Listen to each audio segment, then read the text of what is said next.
Okay, so guys, those of you tuning in expecting to see another episode of the Alphabet Podcast, the wait for that will continue. But I've had quite a few weeks now of reflecting. I've been dealing with some issues in my own personal life, and I've reflected, and I've decided that what I'm going to do with this podcast is simply raise awareness. I might not be able to do anything else for anybody else other than simply to raise awareness. I feel like it would be easy to see me, the host of a mental health podcast, a therapist, and just assume that I've got all my shit together. But the title of this podcast is The Journey of a Neurotic Alien Black Woman. So I'm guessing from that you will figure out that it's not been plain sailing for me in my life. And I think when I started this podcast, it was good intentions. I really wanted to try to help and try to figure out what people were struggling with. But what maybe a lot of people didn't know and maybe struggled to connect with is that a lot of the things that I talk about on my podcast are things that I've struggled with in my own life. So, when you look at things like attachment, I've still got attachment issues. I mean, it's New Year. I mean, Happy New Year to all, by the way. But just this week alone, I've split up with my partner, and it's been quite an emotional week. But that's not even the only thing that's happened to me this week. So on the one hand, I've been quite sad because relationship breakups are always sad, but I take a lot of hope out of it because I feel like this was the first relationship that I ever had where I expressed my needs and my boundaries. And fair enough, the other person couldn't match that and maybe didn't want to match that and decided to walk away. But a lot can be gained from being true to yourself. So I feel like with all relationship breakups, there's like a grieving process. And I think this week my grieving process was a lot of crying, a lot of emotional conversations with my friends, and just running with my own narrative, like when you really want to feel sorry for yourself, and me just being like, you know, I loved her because she accepted all of these things about me, and then just having the realness from your friends and being like, well, she left, so I don't think she did. So you know, I've been turning pain into inspiration for a very long time. And I feel like when I'm most connected with my feelings, sometimes I'm the most creative. So I've decided to call this the journey of a neurotic alien Black woman. And I'm going to tell you the second thing that happened this week. And a lot of people know me. I may have been your friend for a very, very long time, and it's something that has never even come up in conversation. So I am coming out of sorts. I'm not coming out of the closet because I did that a long time ago, but I'm actually coming out as a neurodiverse person. To what extent this neurodiversity is, I will not know. But finally, after my whole life of struggling with things like education, relationships, everyday things that people take for granted, and literally feeling like an alien around people and just not knowing how to be and figuring out ways how to hide it, I finally, 2 years ago, after a succession of meltdowns while I was training to be a therapist, went to my GP. I had a therapist at the time too, who encouraged me to go to my GP and get myself on the waiting list for an assessment for ADHD and ASD. There's some other things that I struggle with that that assessment may not help me with, but I waited 2 years, and I kid you not, the 2 years that I've waited have been really hard. I mean, people talk about awareness a lot, and I feel like awareness is great, but sometimes when you're blissfully unaware, you can kind of just go about your business. But becoming aware during my training and in my therapy that actually the way that my brain works and the way that I react to things is not atypical was really, really hard for me. It made me look at my whole life and just look at situations that I'd gone through and think, is this the reason why I struggled so much? Trying to figure out why, despite the fact that, I'd consider myself a highly intelligent person, I really struggled with scheduling when it comes to education and procrastination and just never ever fulfilling my potential. So my journey to diagnosis, I intend to vlog it. I have my first pre-assessment in about 2 weeks' time, and they've sent through some of the forms, and I kid you not, just going through it and having to ask my mum questions about my childhood, and it has been really quite heart-wrenching because, I'm 43 now, and I'm thinking, you know, this at some point if had this done when I was a child, it would have helped me to understand myself better. And I feel like even now, getting a diagnosis at 43, it's not going to change anything really. But what it will do is maybe give me some compassion and understanding about the things that I've really, really struggled with throughout my life. It's something that I don't really talk about with many people. I mean, you've probably seen me on this podcast fidgeting and been like, this girl is so ADHD. And to be fair, you're probably right. But, there's a lot of neurodiversity in women, Black women, and it's a lot more hidden because people tend to think of, the typical, young boy bouncing off the wall, but it affects women in different ways and we are better at hiding it. So that will be, coming along up in as a part of my series of just real life, just letting people know what really goes on behind the camera. But I'm going to start with something that I probably should have started with at the beginning, and I'll tell you why. At the time when I decided to start this podcast, ironically, I was going through a very difficult period in my life. Actually had just not long found out that I'd actually gone through a premature menopause, because actually, I think the early menopause is if between 40 and 45.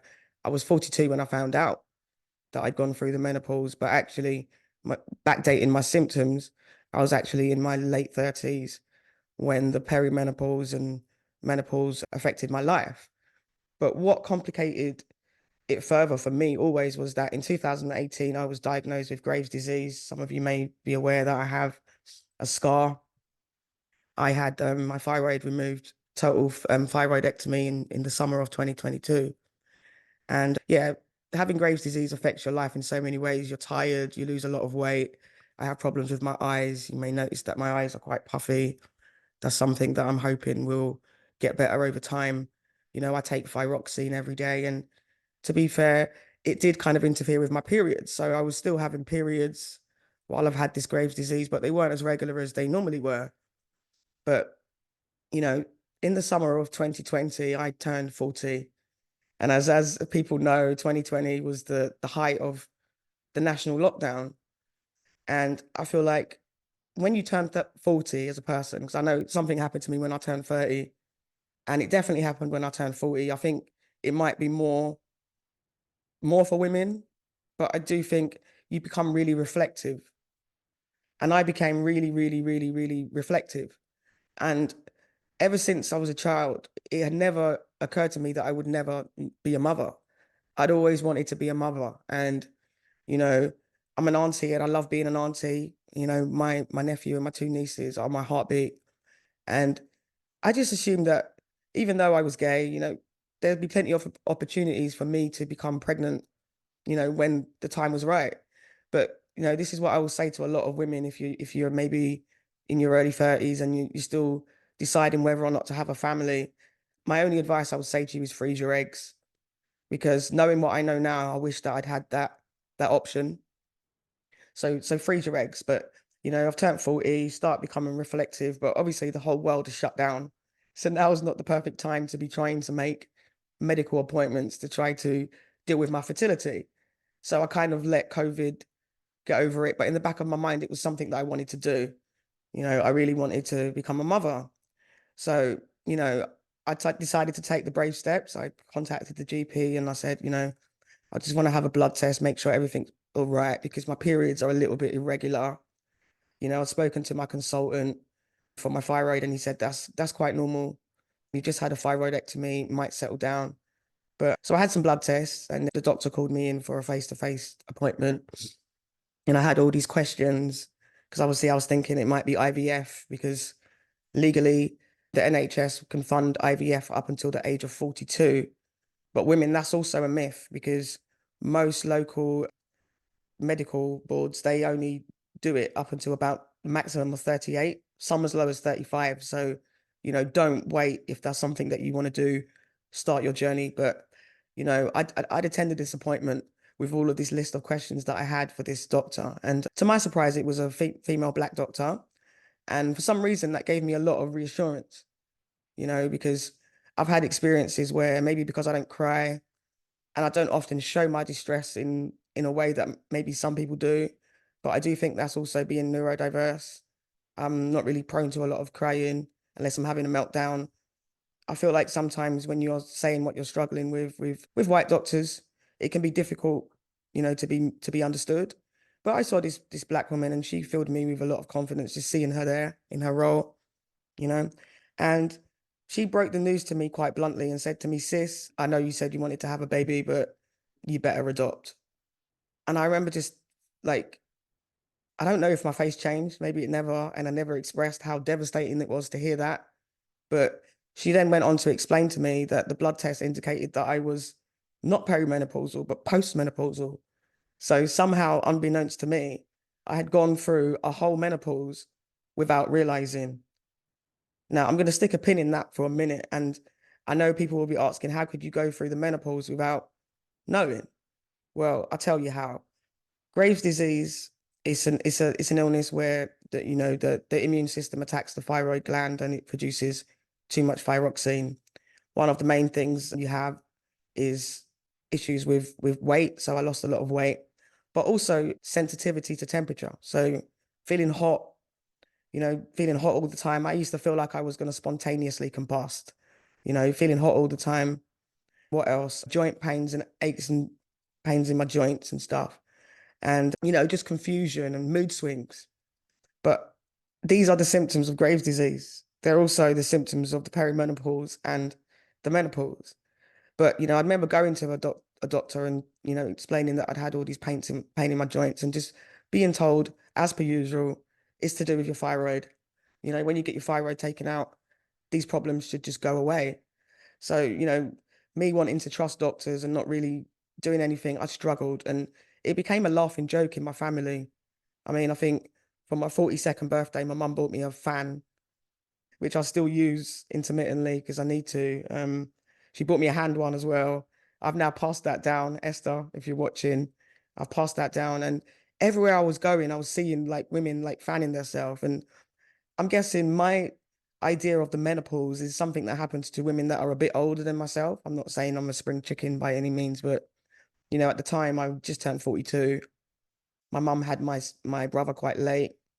My grandmother had my mum quite late. But also I do recall finding out that, my aunt had gone through the menopause in her early 30s, which, if you think about it, is even more devastating. So these things have happened and they have happened in my family, but it never occurred to me. So being told I was menopausal, and I remember thinking, like, what happens next? So can I still have a baby? No, that's immediately been quashed and feeling quite heartbroken. But the doctor then said to me, you're young. The best thing we can do now is get you on HRT. And I kid you not, this is where my problems really began.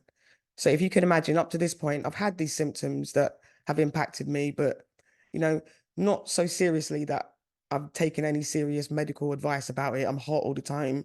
I'm a bit confused. I've got mood swings. I'm miserable, feeling a bit depressed, but, you know, I have something that explains this. So she straight away said, you're young because for your bones and your heart, we need to get you on HRT. And I remember just thinking, HRT, that's like what, really old people take. And like, what does that mean? How do you even take HRT? Like, you know, do I need to take it? Having all these questions, but being just reassured by this black female doctor that, these things are suitable for black women now, sis. This is the kind of thing she was saying. I understand our bodies are different and there used to be loads of problems with the HRT and cancer and all of these things have gone now and you really should take it. And I remember her last words to me as she'd given me this prescription as I was kind of deflatedly walking through the door. She said to me, when I see you for a review in 12 weeks, you will be bouncing in here. You'll be so happy. And I remember thinking, I don't feel unhappy now, but if I'm supposed to take these tablets, I will take them. And I started taking them and very quickly, I realized that there was an issue. I mean, I started my periods back, which is what it's kind of supposed to do, which I never really understood because I thought the only benefit of the menopause was not having to be buying sanitary towels no more or bleeding anymore. But, I took this HRT and that's when my problems really began. I got these periods back, but they weren't like the periods that I'd gotten rid of because I used to always have heavy periods in my teens and I took the contraceptive pill up until the age of 35 for those reasons. And that kind of balanced out my heavy periods. And I'd never really had real problems since. So the periods had come back and they'd come back quite regular and they were really painful, quite crippling. And I remember thinking, okay, I've got a review, so I'll wait until the review and I'll tell this doctor that, this is a lot of bleeding and it's painful and I'm feeling, really even more confused. I'm feeling confused. I'm feeling depressed. At this point, I had like, not, I don't think I had any real suicidal ideation, but I started having thoughts about not being here. I started to feel really, really, really low. And so I went back and she said to me, stick with it. She was going to leave the surgery, so she wouldn't be there for my next follow-up, but stick with it because it takes a while. So I stuck with it. And I think what became a game changer for me was around about this time last year, I think on the 27th of January, there was that story in the news of that poor woman, Nicola Bully, who'd taken her kids to school, taken the dog for a walk and gone missing. And me, like a lot of people, I was watching, keeping up with the story and, listening to all the people accusing the partner and the friend. And, you know, I remember thinking this story doesn't really make a lot of sense. It does seem to imply some type of foul play. But what was a game changer for me was when it was leaked in the media that she'd had issues with the menopause and the perimenopause. I think it was either the perimenopause or the menopause. And she'd had this range of difficulties. She'd had alcohol problems and you know, and straight away, as soon as I heard that, considering how I was feeling at the time, I said, she's in the water and she's probably, at just in a moment of, unclarity. I don't want to call it madness because I think it's unfair to label women that are going through something so, life-changing mad because it's not madness. You feel like you are going mad, but in reality, it's something that's happening in your body. And many, many years ago, they used to put women in institutions when they went through the menopause. But, I stopped accusing the partner very quickly and realized that, you know, this is something that wasn't really understood. I mean, GPs were only having like half a day's training on it. She was quite a young woman as well. And I know that part of the struggle that I had with going through the early menopause was none of my friends had gone through it. I kid you not. So, that was an eye opener for me. And at that point, I went back to the doctor. It filled up my reserve, and I thought, look what's happened to this poor woman. She's got all of these struggles, and she's no longer here. Like I don't want this to happen to me, because I remember doing a journey where I was walking from the hospital to my GP surgery, which is like a 10-minute walk, and actually getting lost and forgetting where I was going. And I said, look at what this poor woman's gone through. I'm going to speak up. So I went back, and at this point, it was a different GP now, and she said, okay, she seemed to listen to my concerns, but I had concerns about her behavior because I was saying to her, look, I never had these problems before I started taking the HRT. Like, is there not anything else I can do? You know, you know, she said to me, you can have this Marina coil, and she explained to me it's something that you put internally. And I remember thinking, why do you guys just always just want to put things inside me? Like, what is going on here? Like, why am I taking this HRT that's supposed to be making me feel better?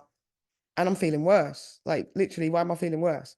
So she decided that, it'd be an idea to try to change the type of HRT. And I kid you not, the problems got worse. I was now having periods that were no longer painful, but they were more frequent. And when I say the amount of bleeding it was distressing. It was distressing and it was distressing. And I put up with a couple of months of that. I had a blood test and they said that I was anemic. So they believed me when I said I was losing a lot of blood, but they still never advised me to stop taking this HRT. And it literally got so bad that I was really struggling to just do my everyday tasks. And I recall my brother and his partner coming over around for dinner, and I'd somehow managed to cook all of this food in this hot kitchen without fainting. I remember sitting on the sofa as they were getting up to leave and not even have the energy to see them to the door. And the next day, that's when I decided that something was wrong and I needed to seek help. I had friends invite me to places and I'm like literally so embarrassed, couldn't even say to them, look, I can't come because I'm bleeding uncontrollably and it just won't stop. I was literally changing my sanitary towel every 10 minutes and wearing more than one. And sorry for the too much information, guys, but it has to raise awareness. I decided that something was wrong and I called up the GP beforehand and I said, do you think that they would see me in A&E because I'm feeling really, really really weak. I remember the GP saying, well, we've got your bloods here. You're a little bit anemic, but nothing really to worry about. But if it will make you feel better, and this is why you have to always follow your instincts, go to the hospital and get them to redo the blood test, because if you've still been bleeding, there's a chance that your iron may be lower. And I can't even remember the journey to the hospital. I don't even remember how I got there. I just remember walking up to the A&E department and just thinking, any minute now, I'm going to collapse. But having the pride of a Black woman and being like, I am not dropping down on this street. This is not happening. And getting my way and standing and waiting up. And then, you get to see triage. And I'll never forget this as well. It was like a West African triage nurse. And I don't know if he'd been having a bad day, but, maybe me not crying once again and just being like, I've had this really heavy bleeding and I'm feeling quite weak. And I remember the first thing he said to me was to sit down. I'm like, I don't want to sit down. And he said, okay, fine, if you don't want to sit down. And me getting quite distressed, but it looking like me maybe being a bit moany or a bit, him construing it maybe as me being angry, but me trying to explain to him, look, I've just explained this to the woman outside, but I'm bleeding. I don't know what's going on. I just need you to help me. And him not being very sympathetic and just sending me to go and wait in this waiting room with like loads and loads of people. And I just remember standing there because I didn't want to sit down and just thinking, what am I doing here? Like, how has it come to this? And, having to go into the toilets in the hospital and to having to make sure that, I wasn't bleeding through and just thinking there's something seriously wrong here. This can't be right. And it got to the point where I got fed up of using the toilet that was there, and I kind of knocked and got through to like the main bit where all the nurses and doctors were.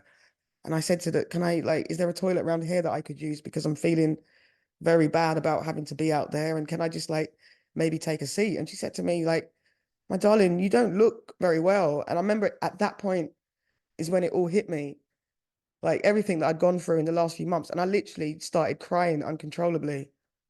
And I must have looked crazy. I must have really looked crazy, but I was crying uncontrollably. And I remember her saying to me, no, we're going to deal with you. Like, just go and, if you can't sit down, go and lay down on the bed. And her calling a gynecologist and them coming down quite quickly and, examining me. And they did a blood test. And it was after they'd done the blood test that they started acting a bit differently. Straight away, it was like, we're going to have to keep you in. And me thinking, keeping me in, I'm just having a period. Like, what do I need to stay in for?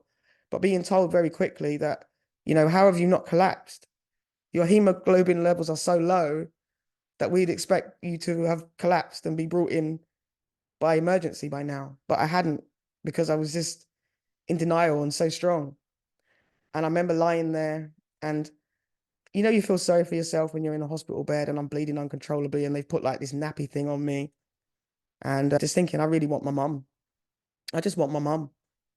And ironically, her being out of the country and me being the martyr that I am, and, I'm like everybody else that I'm trying to help on this podcast. I struggle to ask for help. I really do.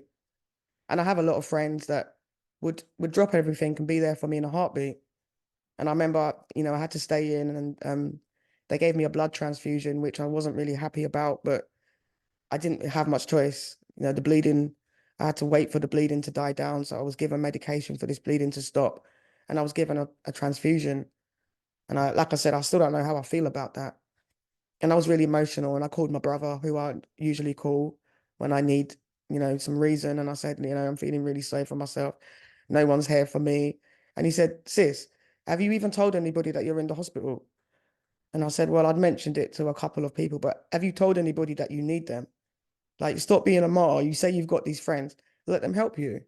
And me feeling so stupid and calling my best friend and her coming and me having that support and going home the next day and just feeling really traumatized and just not knowing where this left me.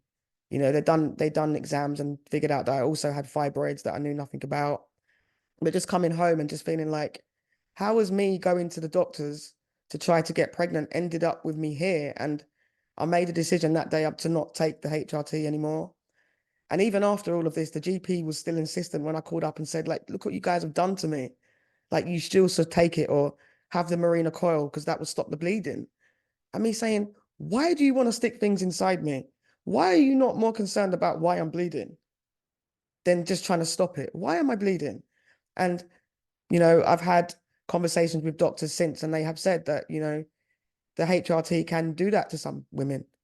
So, on the one hand, you have all of these symptoms that are really life-changing because, you know, when I realized that I'd gone through the menopause, and I've had to admit that I have now, I've had all of the tests and I have, it explains a lot of things that I was going through. I felt like I'd lost myself. It's like all of a sudden I wasn't Leanna anymore. I was just this person that was walking around and everybody was talking to me and treating me like I was Leanna, but inside I was feeling like somebody else. I didn't know whether I was coming or going. Like I said, I had thoughts about not being here. I never had any ideation, but that's how I kind of knew that it was something that was taking over me rather than, any mental illness or sudden urges to just do away with myself. It was literally all of the hormones. And if you imagine I have a hormonal condition as well, it was an absolute nightmare. But, I think the doctors realized they made a mistake and they very quickly tried to rectify it and referred me quite urgently to the ACU, which is the assisted conception unit, because, you know, I had lost faith in the doctors and I needed someone else to tell me that I wasn't able to have a child before I gave up my lifetime dream of becoming a mother based on what these doctors who have tried to kill me have said. So I went along for all the tests and had a very good doctor, Dr. White, over at Guy's. Was very understanding, gave me an, internal examination and, said that, yeah, it does look like you're menopausal, but that does not mean that you can't have a child. You are not going to be able to carry, the eggs are not working, the bakery's closed in that sense. But, there are ways. And I did consider IVF. I was given the implications counseling, which actually is not counseling at all. It's actually all the legal aspects. The fact that, the egg donor and the sperm donor have the right to withdraw their consent before you get pregnant. But once you're pregnant, they can't really do anything. And I then had a decision to make. So if you think this whole issues with the HRT and has now taken a year out of my precious time to become a mother. And, my sister quite beautifully had offered to, donate her eggs, so I wouldn't have had to pay for an egg donor. At the time, I just got into a new relationship and I had loads of things to consider. And I only told a few people about it. And I was, going to do this IVF. But I'm sad to say that I chickened out. I chickened out at some point. I told the people that asked that, you know, my decision was based on why would I want to bring a child into this world? Because so many bad things happen. While I was making up my mind, there was the murder of Eliane and Dam. And I just remember, thinking that will do. I'll just tell them that, I've decided I don't want to be a mum because why would I bring a child into this world when really my heart was breaking? And I couldn't admit that I was too scared to fail. I was too scared to try for a baby and maybe never have a baby when really I should have been brave enough to try and fail. So for those of you that are considering IVF, if you can, be strong enough to try, I think it's better to try and fail than to not try. So I think I'll always have that regret and not being a mum, but I don't take HRT anymore. And I will say, as a postmenopausal 43-year-old woman, it's very difficult. And the most difficult thing for me was not being able to talk to my friends. So I found myself on a train journey on the way back home last New Year's from Derby. I speaking to my friend's mum, who's in her 60s, and having to ask her of her experience of the menopause. It made me ask my own mum, and she was like, I'm guessing I've gone through it because I don't have periods anymore, but I don't really know when I went through it. So it's just that lack of understanding amongst women. And it's happening to women younger and younger. And women are out there thinking you have time. So I will say to you, freeze your eggs if you're not sure, because you don't ever want to be put in that position where the choice is taken away from you. So, you know, I did say to my friend Loretta and Michelle that I would do a podcast on the menopause, but really and truly it's difficult to do one podcast on the menopause because it looks different to everyone. But, if you're experiencing hot flashes, mental confusion, maybe a loss of sex drive, maybe feeling quite dry, and sorry to give too much information, but maybe sex will be painful. All of a sudden, you've never had any problems being lubricated and you're feeling quite dry. So loss of sex drive, thinning hair, headaches. Like the confusion was a big one for me, the brain fog, really just forgetting everything and anything. But what I found really hard was just feeling so detached from everybody. You know, like when you're surrounded by loads of people and they're all talking to you and, you're talking back and you just thinking, I don't feel connected to any of these people. Like I'm going through something that they don't understand. And if I tell them, they still won't understand and just feeling really, really lost. What else happened? I had problems with my sleep, which I have anyway. So I've decided to kind of open up my life a little bit on this podcast and just let you know that I'm sitting here and I'm trying to help people help themselves, but I'm also struggling with things. So, like I've said on this podcast so far, relationship breakups, I'm having to deal with, putting boundaries in my relationships and maybe the relationship's falling apart, but having to be happy with that. To go through the menopause is so life changing. And I think there must be a lot of men out there that really struggle with that when their partners are going through it and wondering what to do. Maybe you're a woman that's really struggling and you don't know what is doing it, and you've had different diagnoses and it's still not right. You really have to trust your instincts. You can be perimenopausal and still be having periods. So it's not always what it seems. So if you feel like something different is happening to you in your body, and you just know, seek help. I found it really helpful to have someone to talk to. Eventually, my friend introduced me to another friend of hers that was also going through the menopause. And sometimes all it was a WhatsApp, just, letting Michelle know what, they changed my medication to and how I was feeling. And, looking back, when I was on the HRT, it was a really awful time. I was really, really, the mood swings were so drastic. I could be okay 1 minute and then not okay the next minute. And I just really felt like less of a woman. I felt like if I'm can't even have a baby, what type of woman am I?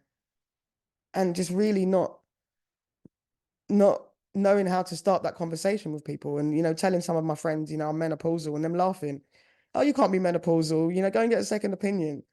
But none of them even stopping and considering what that would mean for me as a person who wants to be a mother, what that would mean to my life.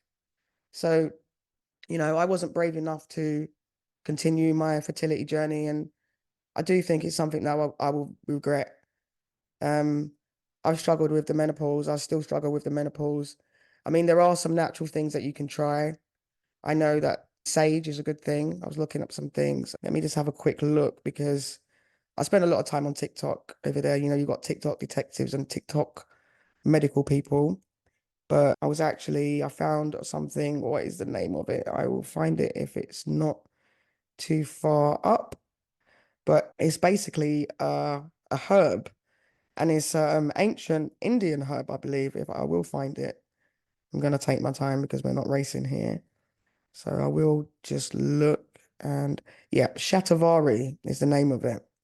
I think it comes in a powder. What I can tell you is that it's related to the asparagus family, and it apparently has a lot of health benefits. So, it's good for as an antioxidant, as an antiviral, it has antiviral properties. It boosts your immune system.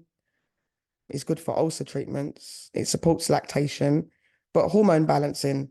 Shatavari has been used to attempt to treat conditions related to hormone imbalance, such as polycystic ovarian syndrome, PCOS, and infertility. So PCOS is polycystic ovarian syndrome, just to be clear, and reduce symptoms of the menopause.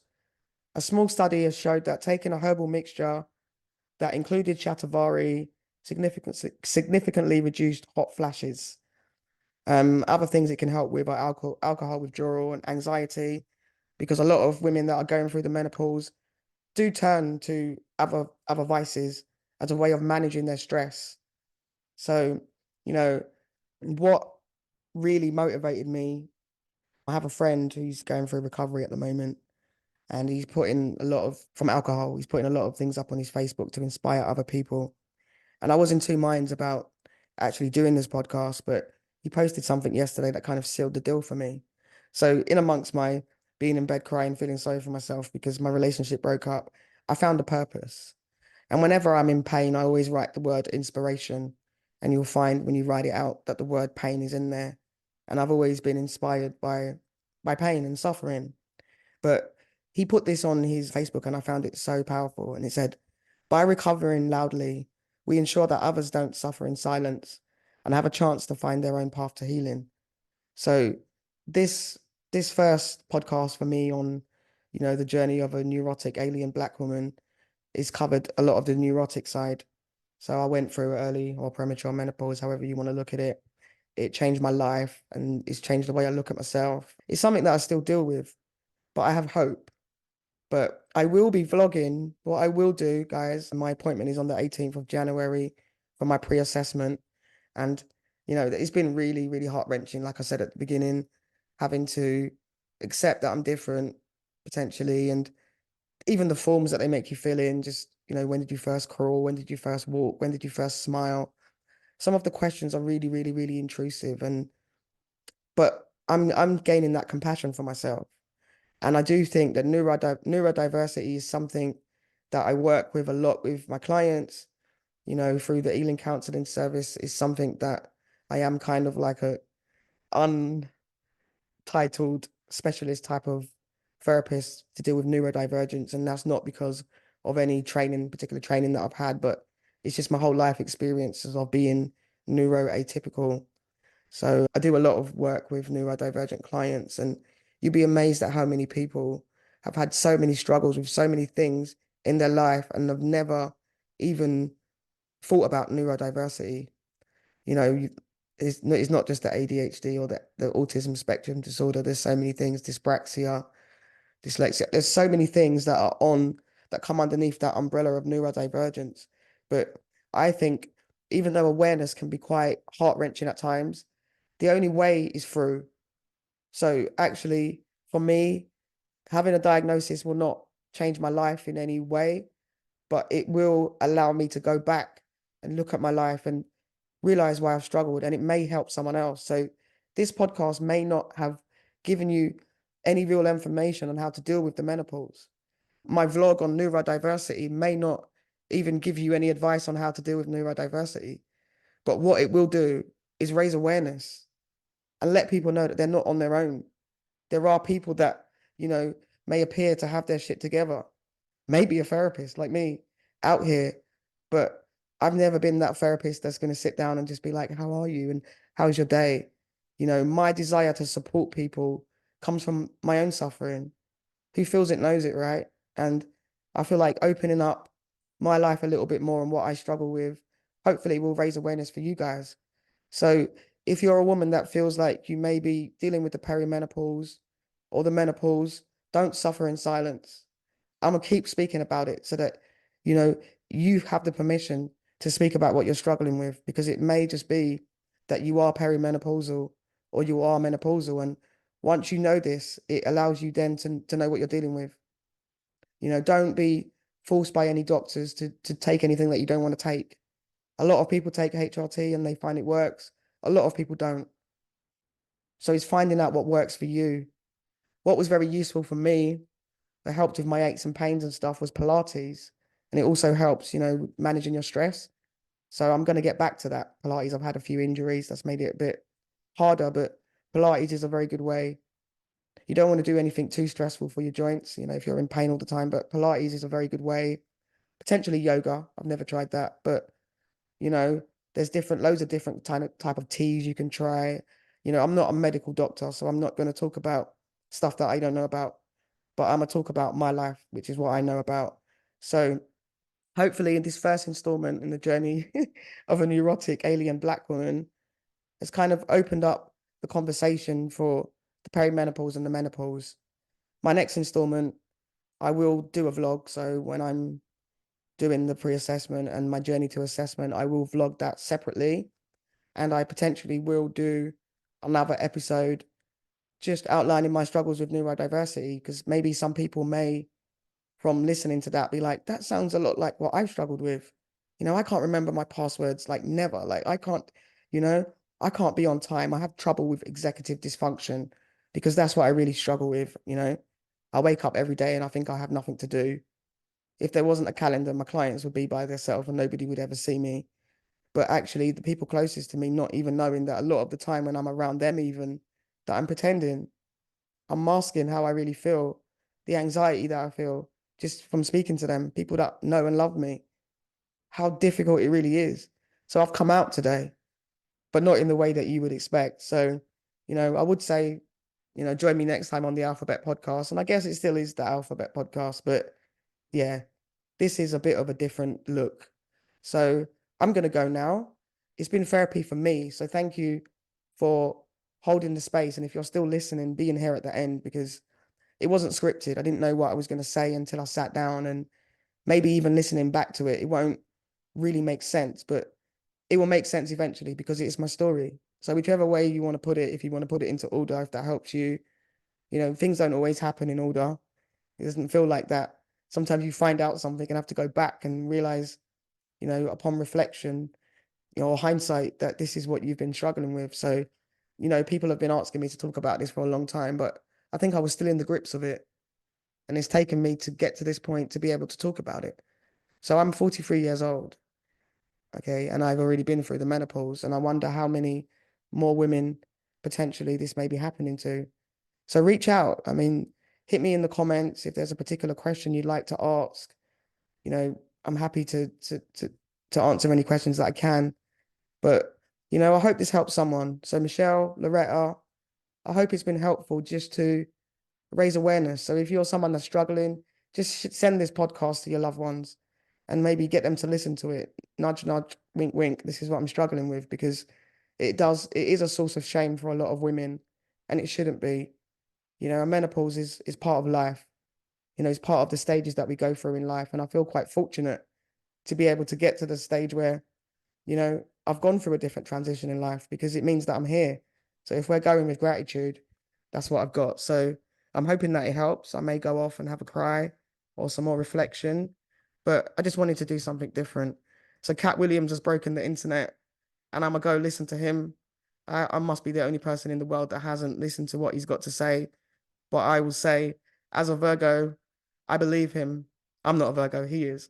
I've never met a dishonest Virgo. I'm sure that some do exist, but in my experiences of Virgos, they tend to speak the truth. So there will be a lot of people hiding behind their sofas today because Cat Williams has put his own particular brand of truth. But I do think that he's probably got some good stuff to say. So I'm going to try and listen to that, feel a bit better. But hopefully it lets you guys know that, we're all dealing with something, and I'm not a perfect person. I will never judge you, but never judge a book by its cover, because I too have been through many things, and I think I will open up about quite a few more of them, because it might help you guys to connect with what I'm trying to do here. We all need help from time to time, and we all struggle. And just by reaching out and just speaking about it sometimes, it's the only therapy that you need.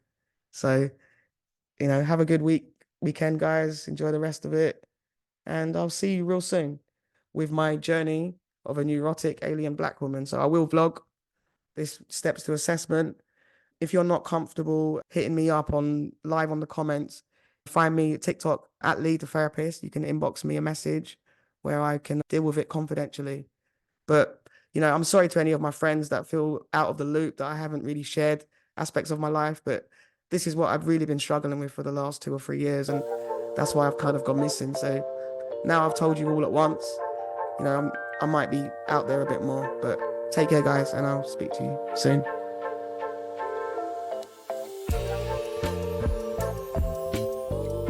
Well, I would speak if I can press stop, I would. But yeah, bye, guys.